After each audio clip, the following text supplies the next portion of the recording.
બાપા સીતારામ ને જય માતાજી। આપણે જો આ પૂરીનો લોટ બાંધવાયો છે। આ પૂરી જો વણવાનું ચાલુ કરી દેવી છે।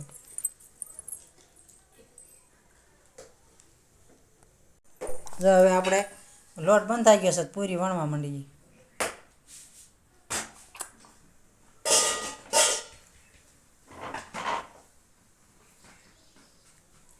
આ બધી પૂરી વણાઈ ગઈ છે।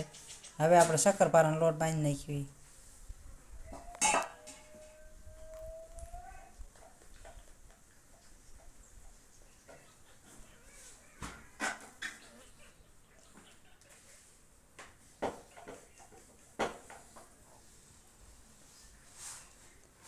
500 લોટ હોય એટલે 250 ખાંડ નાખવાની, અને કિલો લોટ હોય તો 500 ખાંડ નાખવાની,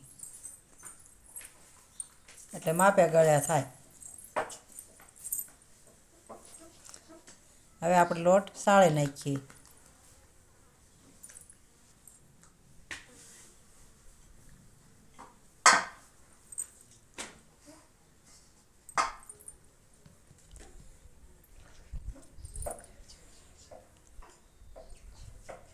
સાળવો જ પડે છે, ભલે પેકિંગમાં હોય તો સાળ્યા વગર કોઈ દી ન કરાય।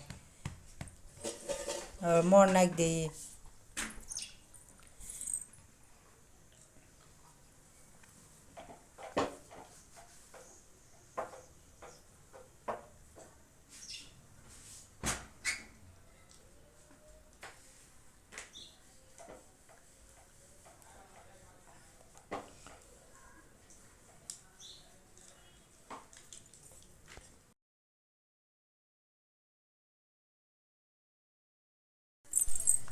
હવે જો લોટ બાંધી નાખીએ। જો આવી રીતના મુઠ્ઠી વળે ને એવું મોણ નાખવાનું, એટલે સારા બને શક્કરપારા।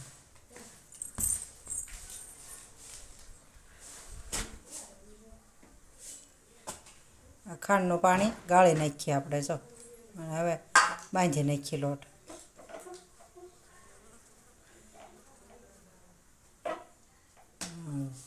આવી રીતના જો વણીને પાડી નાખવાના।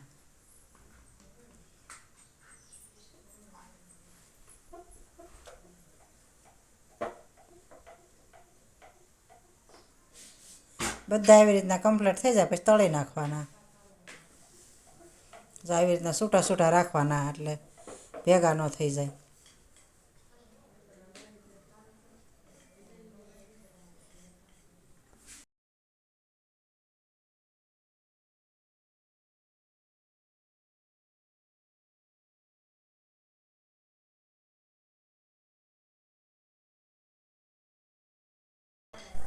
જો આપણે હવે તળવા બેસી ગયા છે, એ સૂલો જગવી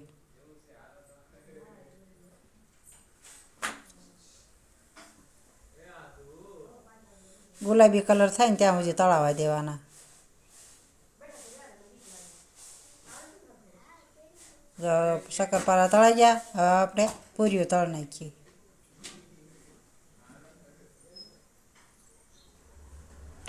બે વસ્તુ કમ્પ્લીટ થઈ ગઈ છે આપણે તળાઈ। હવે ભગવાનને ધરી લઈએ।